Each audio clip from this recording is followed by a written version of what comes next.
एक बाल ग्वाल रोजाना अपनी गायों को जंगल में नदी किनारे चराने के लिए ले जाता था। जंगल में वह नित्य प्रतिदिन एक संत के यौगिक क्रियाकलाप देखता था। संत आंखें और नाक बंद कर कुछ यौगिक क्रियाएं करते थे। ग्वाला संत के क्रियाकलाप बड़े गौर से देखता था। एक दिन उससे रहा नहीं गया। उत्सुकतावश उसने संत से यौगिक क्रियाओं के बारे में पूछ लिया।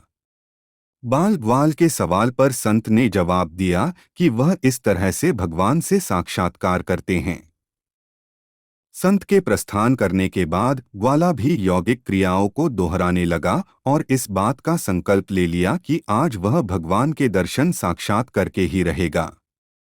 ग्वाले ने अपनी दोनों आंखें बंद कर लीं और नाक को जोर से दबा लिया। श्वास प्रवाह बंद होने से उसके प्राण निकलने की नौबत आ गई। उधर कैलाश पर्वत पर महादेव का आसन डोलने लगा। शिव ने देखा कि एक बाल ग्वाल उनसे साक्षात्कार करने के लिए कठोर तप कर रहा है। उसके हठ को देखकर शिव प्रकट हुए और बोले, वत्स, मैं तुम्हारी तपस्या से प्रसन्न हूँ और तुमको दर्शन देने आया हूँ। ग्वाले ने बंद आंखों से इशारा कर पूछा, आप कौन हो? भोलेनाथ ने कहा, मैं वही भगवान हूँ जिसके लिए तुम इतना कठोर तप कर रहे हो। ग्वाले ने आंखें खोलीं और सबसे पहले एक रस्सी लेकर आया। चूंकि उसने कभी भगवान को देखा नहीं था, इसलिए उसके सामने पहचान का संकट खड़ा हो गया।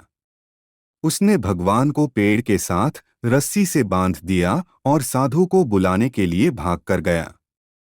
संत तुरंत उसकी बातों पर यकीन करते हुए दौड़े हुए आए, लेकिन संत को कहीं पर भी भगवान नजर नहीं आए। संत ने बाल ग्वाल से कहा, मुझे तो कहीं नहीं दिख रहे। तब ग्वाले ने भगवान से पूछा, प्रभु, आप यदि सही में भगवान हो तो साधु महाराज को दिख क्यों नहीं रहे हो? तब भगवान ने कहा, जो भक्त छल कपट रहित सच्चे मन से मुझे याद करता है, मैं उसको दर्शन देने के लिए दौड़ा चला आता हूँ। तुमने निश्चल मन से मेरी आराधना की, अपने प्राण दांव पर लगाए और मेरे दर्शन का दृढ़ संकल्प लिया, इसलिए मुझे कैलाश से मृत्युलोक में तुमको दर्शन देने के लिए आना ही पड़ा। जबकि साधु के आचरण में इन सभी बातों का अभी अभाव है। वह रोजाना के क्रियाकलाप करते हैं, लेकिन उनके मन में अभी भटकाव है।